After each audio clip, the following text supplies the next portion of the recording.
করবার শপথ নাও। হে হতাশাগ্রস্ত জাতি, আসো আল কোরআনের কাছে, আমরা তোমাদেরকে মুক্তির বার্তা শোনাই, আমরা তোমাদেরকে সান্ত্বনার বাণী শোনাবো। আসো হাতে হাত রাখি, সমস্ত বৈষম্য, জুলুম, স্বৈরতন্ত্রের কবর রচনা করে আল্লাহর কোরআনের সমাজ গড়বার জন্য হাতে হাত রাখি। যদি ইনসাফ কায়েম না করা যায়, ইসলাম অনুসরণ করা যায় না। যদি বেইনসাফের বিরুদ্ধে লড়াই না করতে পারো, মিথ্যে মুসলমানিত্বের দাবি ত্যাগ করো। তুমি যদি ইনসাফের জন্য যুদ্ধ করতে না পারো, তুমি যদি বৈষম্যের বিরুদ্ধে লড়াই করার হিম্মত না রাখো, মুসলমানের মিথ্যা দাবি করা ভণ্ডামি ছাড়া কিছুই নয়। আর সর্বোপরি যদি একটি বৈষম্যহীন সমাজ গড়বার জন্য শাহাদাতের রক্ত দিতে হয়, আবু সাঈদদের মতো বৈষম্যের বিরুদ্ধে বুক পেতে দিয়ে জীবন দেওয়ার জন্য শপথ নিতে হবে। কোরআনে পাকের এক একটা আয়াত, কোরআনের এক একটা বিধান আল্লাহর জমিনে বাস্তবায়ন করার জন্য আমাদের জীবন যৌবনের বাজি লাগায় দিতে হবে, বাজি লাগায় দিতে হবে ইনশাআল্লাহ। ইনসাফ কায়েম করতে গিয়ে ছুরি যদি নিজের সন্তানের হাতের উপর দিয়ে যায়, সে হাত স্তব্ধ হয়ে যাবে না, সে হাত থমকে দাঁড়াতে পারবে না। যেখান দিয়ে ইনসাফ যাবে সেখান দিয়ে ইনসাফকে চালিয়ে দিতে হবে। এই সমাজ, এই জমিন এখন বিপ্লবী চায়। সে বিপ্লব আব্রাহাম লিঙ্কনের আদর্শের বিপ্লব নয়, সে বিপ্লব কার্ল মার্কস, মাও সেতুং আর লেনিনদের বিপ্লব নয়। বাংলার মাটি আরেকটা বিপ্লব দেখতে চায়, সে বিপ্লব হবে আল কোরআনের বিপ্লব, সে বিপ্লব হবে ইসলামী সমাজ গঠনের বিপ্লব। সেই বিপ্লবের জন্য 2000 যুবক নয়, যদি 2 লক্ষ যুবকের তাজা বুকের শাহাদাতের রক্তের প্রয়োজন হয়, সে রক্ত দেওয়ার জন্য শহীদ ঈদগাহে কারা কারা জমায়েত হবে, কারা কারা জমায়েত হবে। হ্যাঁ, এটা শুধু কথার কথা না, শপথ। এটা কথার কথা না, শপথ। এটা অঙ্গীকার। কার সাথে? কার সাথে? যেই অপরাধ করে মন্ত্রীর দুলাভাই ছাড়া পেয়েছে, যেই অপরাধ করার পরে এমপির শালার শাস্তি হয় নাই, যেই অপরাধ করার পরে শিল্পপতির বিচার হয় নাই, যেই অপরাধ করার কারণে রাজনৈতিক নেতার কোনো বিচার হয় নাই, একই অপরাধ দুর্বল, গরিব, অসহায় মানুষ করার পরে তার উপর আইনের শাসন 100 ভাগের জায়গায় 200 ভাগ বাস্তবায়ন করা হয়। আল্লাহ নবী বলেছেন, পৃথিবীতে ইসলাম এসেছে শুধুমাত্র ইবাদত, নামাজ, রোজার, হজ, যাকাতের বিধান বাস্তবায়নের জন্য নয়। ইসলাম দুনিয়াতে আগমন করেছে, তার আগমনের অন্যতম উদ্দেশ্য হলো সমস্ত বৈষম্য দূর করে, জুলুম আর বেইনসাফি দূর করে বিশ্ব সভ্যতায় ন্যায় এবং ইনসাফ কায়েম করা।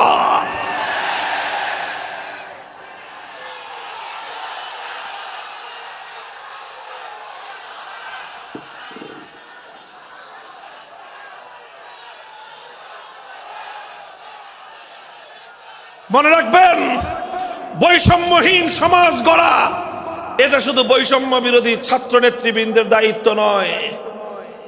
বৈষম্যহীন সমাজ গড়া এটা শুধুমাত্র বৈষম্য বিরোধী ছাত্র নেতৃবৃন্দের দায়িত্ব নয়। বৈষম্যহীন সমাজ গড়া সর্বপ্রথম আল কোরআনের সৈনিকদের দায়িত্ব। বৈষম্যহীন সমাজ গড়া সর্বপ্রথম আল্লাহর নবীর সত্যিকার উম্মতদের দায়িত্ব। ওঠো, দাঁড়াও, হাত মুষ্টিবদ্ধ করো, সমাজ থেকে সকল বৈষম্যের কবর রচনা করবার শপথ নাও। মুহতারাম হাজিরিন, কথাটা খুব জায়গা লক্ষণীয়, শোনার বিষয়।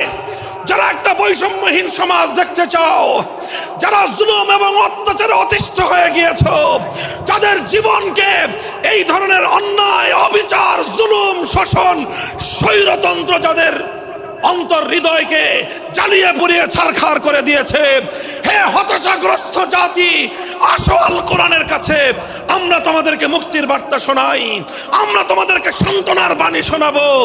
আসো হাতে হাত রাখি, সমস্ত বৈষম্য, জুলুম, স্বৈরতন্ত্রের কবর রচনা করে আল্লাহর কোরআনের সমাজ গড়বার জন্য হাতে হাত রাখি।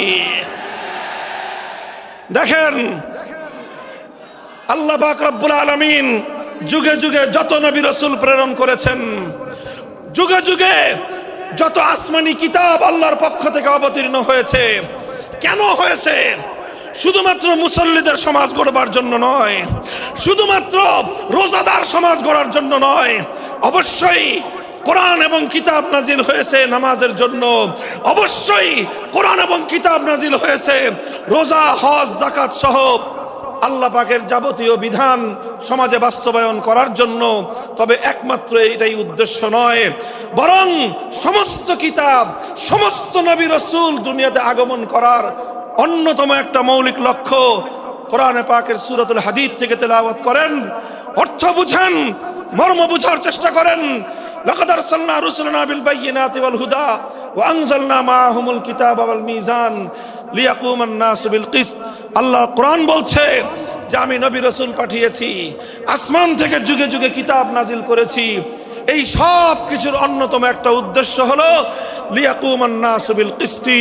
কোরআন নাজিলের উদ্দেশ্য, নবী প্রেরণের উদ্দেশ্য, শরীয়ত প্রেরণের উদ্দেশ্য, ধর্ম প্রেরণের উদ্দেশ্য হলো, অন্যতম উদ্দেশ্য হলো লিয়াকুমান নাসু বিল কিসতি। মানব সমাজ থেকে অন্যায়, অবিচার, জুলুম, শোষণ দূরীভূত করে ন্যায় এবং ইনসাফ কায়েম করা, এটাই হলো ইসলামের অন্যতম মৌলিক লক্ষ্য। যদি ইনসাফ কায়েম না করা যায়, ইসলাম অনুসরণ করা যায় না। যদি বেইনসাফের বিরুদ্ধে লড়াই না করতে পারো, মিথ্যে মুসলমানিত্বের দাবি ত্যাগ করো। তুমি যদি ইনসাফের জন্য যুদ্ধ করতে না পারো, তুমি যদি বৈষম্যের বিরুদ্ধে লড়াই করার হিম্মত না রাখো, মুসলমানের মিথ্যা দাবি করা ভণ্ডামি ছাড়া কিছুই নয়।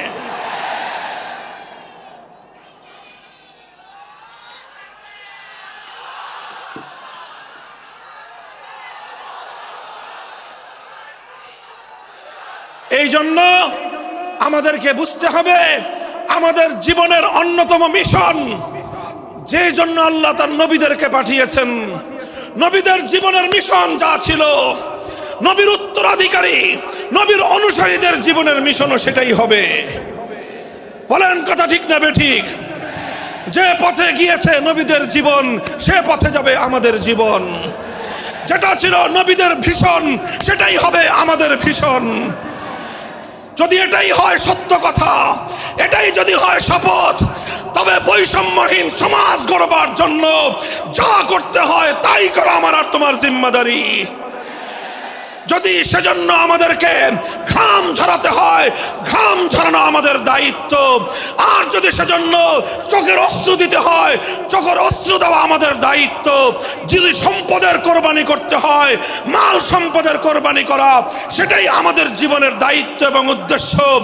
আর সর্বোপরি যদি একটি বৈষম্যহীন সমাজ গড়বার জন্য শাহাদাতের রক্ত দিতে হয়, আবু সাঈদদের মতো বৈষম্যের বিরুদ্ধে বুক পেতে দিয়ে জীবন দেওয়ার জন্য শপথ নিতে হবে।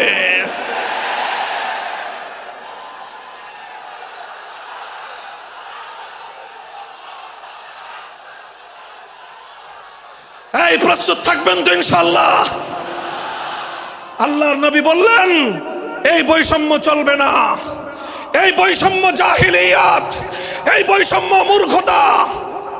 সমাজের মধ্যে নিজের দলের লোক অন্যায় করলে পাগার পার, বিরোধী দলের লোক অন্যায় করলে আইনের শাসনে 100 ভাগের জায়গায় 200 ভাগ। নিজেরা অপরাধ করলে সেই অপরাধীকে ছাড়িয়ে নেওয়ার জন্য সমস্ত আয়োজন। বিপক্ষ মতের লোকজন অপরাধ না করা সত্ত্বেও তাদেরকে কেচোর মতো মাটির গর্ত থেকে ধরে এনে তাদেরকে বিচারের মুখোমুখি দাঁড় করানো, অন্যায়ভাবে তাদের জীবন থেকে তাদের যৌবনের সময়গুলো কেড়ে নেওয়া, বছরের পর বছর অন্ধকার কারা প্রকোষ্ঠে তাদেরকে বন্দী করে রাখা। এই জুলুম এবং অন্যায়ের অবসান যদি না ঘটাতে পারো, পুরুষ এবং যুবক মানুষ হিসেবে আল্লাহর কাছে জবাবদিহিতার সুযোগ থাকবে না। কাজেই তাফসীরুল কোরআন শুধুমাত্র কোরআনের তেলাওয়াতের জন্য নয়, তাফসীরুল কোরআন শুধু আল্লাহর কোরআনের মর্ম বোঝানোর জন্য নয়। আল্লাহর কোরআন তেলাওয়াত করতে হবে, মর্ম বুঝতে হবে, আর তালিমে হিকমতের কর্মসূচির অধীনে কোরআনে পাকের এক একটা আয়াত, কোরআনের এক একটা বিধান আল্লাহর জমিনে বাস্তবায়ন করার জন্য আমাদের জীবন যৌবনের বাজি লাগায় দিতে হবে ইনশাআল্লাহ। হযরত রাসূল আকরাম সাল্লাল্লাহু আলাইহি ওয়াসাল্লাম বলছিলাম, জাতির উদ্দেশ্যে প্রদত্ত মক্কা বিজয়ী মহাবীর আমিরুল মুমিনিন নবিয়ুল্লাহ খলিফাতুল্লাহ ফিল আরদ খলিফাতুল মুসলিমিন মুহাম্মদুর রাসূলুল্লাহ সাল্লাল্লাহু আলাইহি ওয়াসাল্লামের বক্তব্যের কথা। আল্লাহ নবী বললেন, বৈষম্যের কারণে আল্লাহ পাক রব্বুল আলামিন পৃথিবীর বহু জাতিকে ধ্বংস করে দিয়েছেন। সুতরাং শুনে রেখো, আমার দ্বারা বৈষম্য হবে না। শুধু আমার বংশের লোক দেখে, আমার গোত্রের লোক দেখে, আমার রক্তের আত্মীয়তার সূত্রের কারণে আমি অপরাধ প্রমাণিত হওয়ার পরেও তার উপর কোরআনের বিধান বাস্তবায়ন করব না, এটা আমার দ্বারা সম্ভব নয়। এরপরে আল্লাহর নবী যেই কথাটি বললেন, সেই কথা যদি আল্লাহর নবী হাদিসে না বলতেন, তাহলে সেই কথা উচ্চারণ করতে আমাদের জিহ্বা কেঁপে উঠত, আমাদের বক্ষ প্রকম্পিত হতো। আল্লাহর নবী বললেন, ওয়াল্লাহ লাউ আন্না ফাতিমাতা বিনতা মুহাম্মাদিন সারাকাত লাকাতাতু ইয়াদাহা, ওয়াল্লাহি লাউ আন্না ফাতিমাতা বিনতা মুহাম্মাদিন সারাকাত লাকাতাতু ইয়াদাহা। শুধু আমার দাদির গোত্র, আমার বংশের ফাতেমা নামনি মহিলা নয়, আজ যদি আমি মুহাম্মদুর রাসূলুল্লাহর কলিজার টুকরা মেয়ে, আমার জীবনের সবচেয়ে আদরের সন্তান ফাতেমা যদি আজকে চুরি করে ধরা পড়তো, আমি আল্লাহর শপথ করে বলি, আমি তার হাত কেটে দিতে এতটুকু দ্বিধা করতাম না। মুহতারাম হাজিরিন, এটাই হলো তালিমে হিকমত। আল্লাহর কোরআনের বিধান বাস্তবায়ন করতে গিয়ে ছুরি যদি নিজের সন্তানের গলার উপর দিয়ে যায়, ইব্রাহিম খলিলুল্লাহর মতো ছুরি চালায় দিতে দ্বিধা করা যাবে না। যদি ইনসাফ কায়েম করতে গিয়ে ছুরি যদি নিজের সন্তানের হাতের উপর দিয়ে যায়, সে হাত স্তব্ধ হয়ে যাবে না, সে হাত থমকে দাঁড়াতে পারবে না। যেখান দিয়ে ইনসাফ যাবে, সেখান দিয়ে ইনসাফকে চালিয়ে দিতে হবে। রাসূল আকরাম সাল্লাল্লাহু আলাইহি ওয়াসাল্লাম ঘোষণা করলেন, আল্লাহর আয়াত নাজিল হলো, ইয়া আইয়ুহাল্লাযীনা আমানুত্তাকুল্লাহ ওয়া যারু মা বাকিয়া মিনার রিবা ইন কুনতুম মুমিনিন। হে মুমিনগণ, সুদকে তোমরা পরিহার করো যদি ঈমানদার হয়ে থাকো। যদি ঈমানদার হয়ে থাকো, কি করো তোমরা? সুদকে পরিহার করো। কি করো? ইত্তাকুল্লাহ, তোমরা আল্লাহকে ভয় করো। ওয়াজারু মা বাকিয়া মিনার রিবা, সুদের যা অবশিষ্ট আছে এই সব কিছু তোমরা পরিহার করো। আর যদি না করো, সুদ যদি তোমরা পরিহার না করো, ফাজানু বিহারবিম মিনাল্লাহি ওয়া রাসূলিহি, আল্লাহ এবং তার রাসূলের পক্ষ থেকে যুদ্ধের ঘোষণা শুনে নাও। হে জাতি, হে মুসলিম সম্প্রদায়, আমরা তোমাদের কাছে পয়গাম পৌঁছে দিতে চাই। আল্লাহর উপর বিশ্বাসী জাতি, আল্লাহর নবীর উপর আস্থাশীল জাতি কোনোদিন সুদি কারবার করতে পারে না। সুদ ভিত্তিক অর্থ ব্যবস্থা দিয়ে তাদের সমাজ চলতে পারে না। আল্লাহর উপর বিশ্বাসীদের সমাজ যদি হয় সুদ ভিত্তিক, তার অর্থ হলো রাত দিন আল্লাহ এবং তার রাসূলের সঙ্গে তারা যুদ্ধে লিপ্ত। যেই মুসলিম জাতি আল্লাহর সাহায্য নিয়ে বিশ্বব্যাপী বিজয়ী হওয়ার স্বপ্ন দেখে, সে মুসলিম জাতি যদি স্বয়ং আল্লাহর সঙ্গে যুদ্ধে লিপ্ত থাকে, তাদের জীবনেও কল্যাণ এবং বিজয় আসার সম্ভাবনা নাই। এই জন্য মুসলিম জাতির উত্থানের জন্য মুসলমানদের বিজয়ের পূর্ব শর্ত হলো সুদ পরিহারের মাধ্যমে আল্লাহর সঙ্গে যুদ্ধ বন্ধ করতে হবে, আল্লাহর পক্ষ থেকে সাহায্য চাইতে হবে। কোরআনের আয়াত, সূরা বাকারার আয়াত, এই আয়াত নাজিল হওয়ার পরে আল্লাহর নবী শুধু তেলাওয়াত করে দায়িত্ব ক্ষান্ত করেন নাই, শুধু সুদের মর্ম বুঝিয়ে নিজের দায়িত্ব ক্ষান্ত করেন নাই। তৃতীয় দায়িত্ব তালিমে হিকমত, সুদকে সমাজ থেকে সমূলে উৎখাত করার উদ্যোগ নিয়েছেন। বলেন সুবহানাল্লাহ। শুধু আলোচনা করে বক্তৃতা দিয়ে নবীর দায়িত্ব শেষ হয় নাই, শুধুমাত্র তাফসীর করে দিয়ে নবীর দায়িত্ব ক্ষান্ত হয় নাই, বরং এক একটা বিধান, আল্লাহর এক একটা আয়াত কিভাবে সমাজে বাস্তবায়ন করা লাগে, করা যায়, নবীজি প্র্যাকটিক্যাল ভাবে তার উদ্যোগ গ্রহণ করেছেন। কিভাবে উদ্যোগ নিয়েছেন? সুদের বিরুদ্ধে কি উদ্যোগ নিয়েছিলেন? কিতাব উল্টান, হাদিসের কিতাব, বুখারী শরীফের হাদিস, নবীজি ঘোষণা দিলেন, আলা ইন্না রিবাল জাহিলিয়াতি মাওদুউন তাহতা কদামাইয়া। জাহিলিয়াতের যুগে যত সুদের কারবার চলতো, ইসলাম এবং আল কোরআনের সমাজ গড়বার পর সেই জাহিলি যুগের রীতি, সুদ ভিত্তিক অর্থ ব্যবস্থা মুসলিম সমাজে আর থাকতে পারে না। নবীজি বললেন, সুদের কবর রচনা করলাম আমি আমার পায়ের নিচে। আল্লাহ নবী আক্ষরিক অর্থে কথা বললেন, আমি আমার পায়ের নিচে সুদের কবর রচনা করলাম। এরপরে আল্লাহ নবী ঘোষণা দিলেন, অনেকে আছো তোমরা যারা আগে কুফরির জমানায় জাহিলিয়াতের যুগে সুদের উপর লগ্নি করেছো, সুদের উপর মানুষকে ঋণ দিয়েছো, সুদী মহাজন যারা সুদের ভিত্তিতে মানুষকে টাকা দিয়েছো, এইরকম কাজ কারবার যারা করত, সেই যুগে তাদের মধ্যে একজন ছিলেন স্বয়ং আল্লাহর নবীর চাচা হযরত আব্বাস বিন আব্দুল মুত্তালিব রাদিয়াল্লাহু আনহু। মক্কার ঘরে ঘরে আব্বাস রাদিয়াল্লাহু আনহু মানুষের কাছে ঋণ টাকা দিতেন, টাকা পাওনা ছিল এবং সকল টাকা লগ্নি করা ছিল, বিনিয়োগ করা ছিল সুদের ভিত্তিতে। আল্লাহর নবী ঘোষণা করলেন, জাহেলি যুগের সমস্ত সুদ আমি আল্লাহর নবী মওকুফ ঘোষণা করলাম। সর্বপ্রথম যেই সুদ আমি মাফ ঘোষণা করলাম সেটা হলো আমার চাচা আব্বাসের সুদ। কাউকে আমার চাচার কাছ থেকে যারা ঋণ নিয়েছিল, কেউ আর আমার চাচার সুদ দিতে হবে না, শুধুমাত্র মূল পুঁজিটা ফেরত দিবে। সুদ আজ থেকে কবর রচনা করা হলো। হে মুসলমান, যেই সুদের কবর রচনা করে সেই কবরের উপর ইসলামের বিজয়ের বুনিয়াদ কায়েম হয়েছিল, ইসলামের বিজয়ের কেতন উড়েছিল। অন্যায় বৈষম্যের কবর রচনা করে, সুদ ভিত্তিক অর্থ ব্যবস্থার কবর রচনা করে আজ মুসলমানেরা আবার সেই কবর খুঁড়ে সেখান থেকে জুলুম, অত্যাচার, সুদ ভিত্তিক অর্থ ব্যবস্থাকে কবরের পচা মাল, কবরের মরা পচা করা লাশ মুসলিম সমাজের মধ্যে আবার পুনর্বাসিত করেছে। এজন্যই আজ মুসলমানদের এই অধপতন। যদি মুক্তি চাও শুধুমাত্র ইবাদত দিয়ে মুক্তি আসবে না।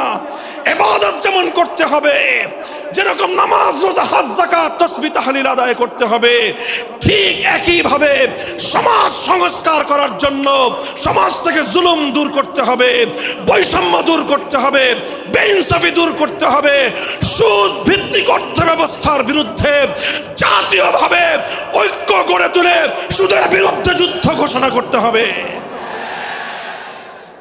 রাজি আছেন তো ইনশাআল্লাহ? আল্লাহ পাক তৌফিক দান করেন। হাত নামান। 3 দফা কর্মসূচি গেল, তালিমে হিকমত সর্বশেষ আলোচনা ও সমাপ্তির দিকে। নবীজির 4 নম্বর কর্মসূচি হলো ওয়ায়ুআল্লিমুহুমুল কিতাবা ওয়াল হিকমাতা ওয়া ইউযাক্কিহিম। ইউযাক্কিহিম অর্থ হলো তাজকিয়া। তাজকিয়ার অনেক অর্থ।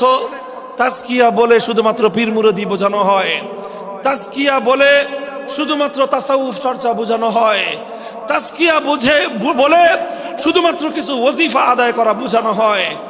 তাজকিয়ার আসল সারমর্ম হলো, একটু লক্ষ্য করে বুঝেন, খুব গভীর এবং তাৎপর্যময় একটা কথা। তাজকিয়ার মূল অর্থ হলো, দেখেন কর্মসূচি ছিল কয়টা? 4টা। 1 নম্বর কর্মসূচি ছিল তেলাওয়াতে কিতাবুল্লাহ, আল্লাহর কিতাবের তেলাওয়াত।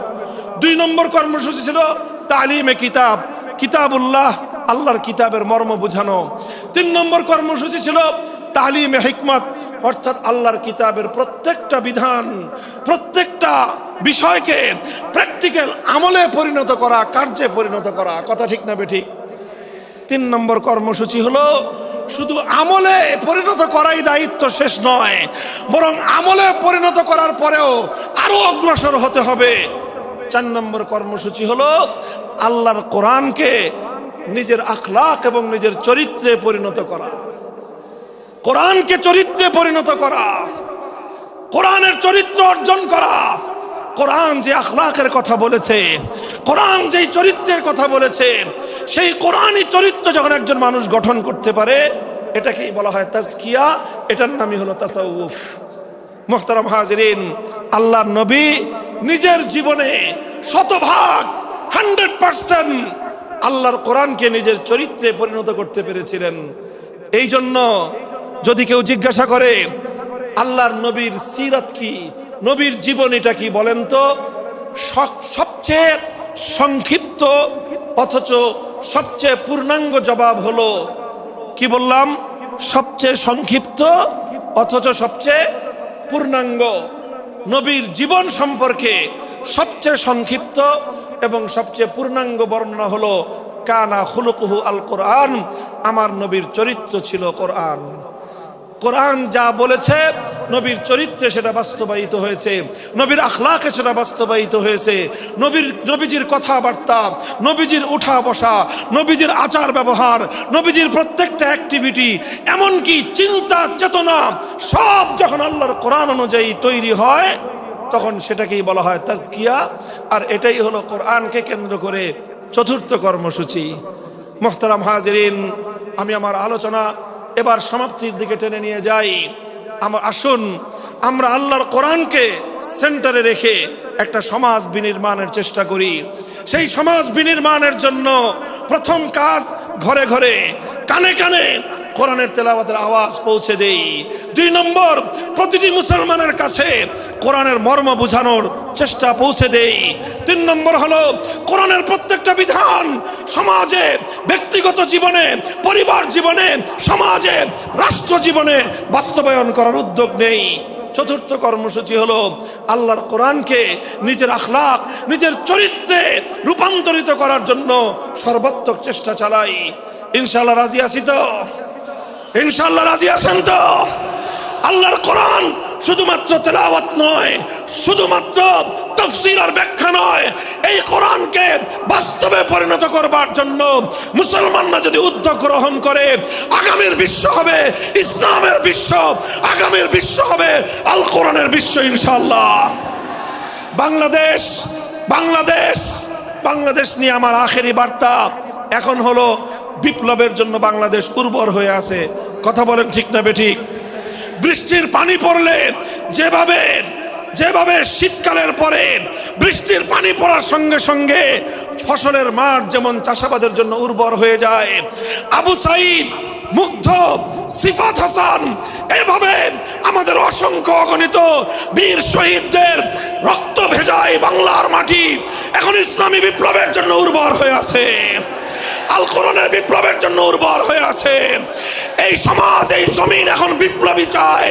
সে বিপ্লব আব্রাহাম লিঙ্কনের আদর্শের বিপ্লব নয়, সে বিপ্লব কার্ল মার্কস, মাও সেতুং আর লেনিনদের বিপ্লব নয়।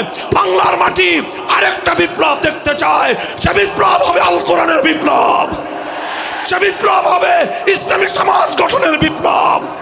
সেই বিপ্লবের জন্য 2000 যুবক নয়, যদি 2 লক্ষ যুবকের তাজা বুকের শাহাদাতের রক্ত